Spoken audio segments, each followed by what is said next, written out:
রমজান শয়তানের বিরুদ্ধে তৃতীয় বিশ্বযুদ্ধের মতো মহা বিশ্বযুদ্ধের মাস।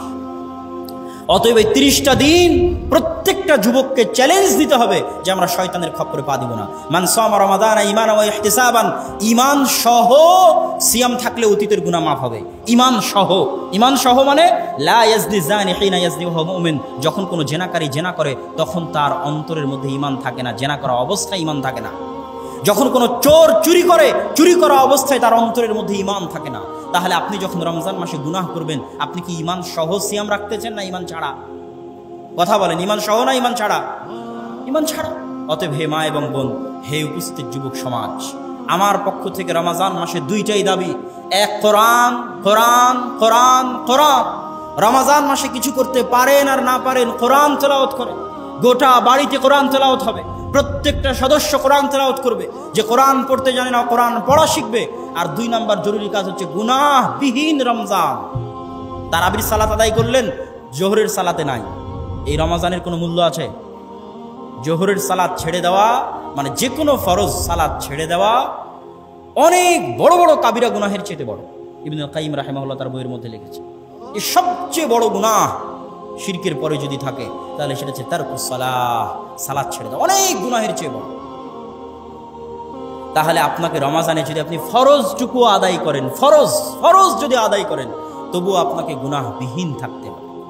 আল্লাহ সুবহানাহু ওয়া তাআলা আমাদের এই রমজানকে গুনাহবিহীনভাবে এবং কোরআনময়, কোরআন তেলাওয়াতের মাধ্যমে, কোরআন পড়ার মাধ্যমে, যারা ইতিকাফে যান, ইতিকাফে বসেন, তাদের জন্য আমার পরামর্শ থাকবে।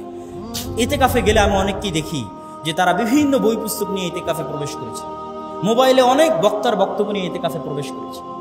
এই বই পুস্তক পড়ার অনেক সময় পাবেন, এই সমস্ত আলেম ওলামাদের বক্তব্য শোনার অনেক সময় পাবেন। ইতিকাফে খেলে আপনার শরীর আর আল্লাহর বাণী কোরআন নিয়ে প্রবেশ করবেন। কোরআন পড়ার আর কবে সময় পাবেন? কবে? আপনি যদি আল্লাহর কোরআন না পড়তে পারেন, আল্লাহর বাণী মুখস্থ না করতে পারেন, মানুষের বাণী পড়ে কি করবেন? অতএব ইতিকাফেও যারা যাবেন তারা সবচেয়ে বেশি গুরুত্ব দিবেন কোরআন তেলাওয়াতকে। রমজান মাসে সবচেয়ে বেশি গুরুত্ব দিবেন কোরআন তেলাওয়াতকে। আল্লাহ সুবহানাহু ওয়া তাআলা আমাদের সকলকে রমজান মাসে কোরআনের বরকতে বরকতমণ্ডিত হওয়ার এবং গুনাহবিহীন থাকার যে চ্যালেঞ্জ, প্রত্যেকটা যুবক, প্রত্যেকটা মানুষ, প্রত্যেকটা মা এবং বোন রমজানের সম্মান আছে। আর কয়দিন পর দেখবেন যে রমজানের সম্মান লঙ্ঘন হচ্ছে। রাস্তাঘাটে ঈদ কেন্দ্রিক বেহায়া বেলেল্লাপনা, পোস্টার, অমুক হলে চলিতেছে, এই চলিতেছে, সেই চলিতেছে, রমজানের অপমান। এবং যারা প্রকাশ্যে রমজান মাসে গুনাহে লিপ্ত, তারাও রমজানের অপমান করতেছে। রমজানের এই মহা সম্মানিত মাসকে যেন আমরা অপমানিত না করি।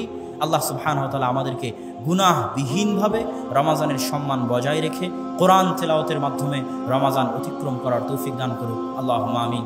এই বলে আমি আমার সংক্ষিপ্ত বক্তব্য শেষ করছি। ওয়া আখিরু দাওয়ানা আনিল হামদুলিল্লাহি রাব্বিল আলামিন। আসসালামু আলাইকুম ওয়া রাহমাতুল্লাহি ওয়া বারাকাতুহু।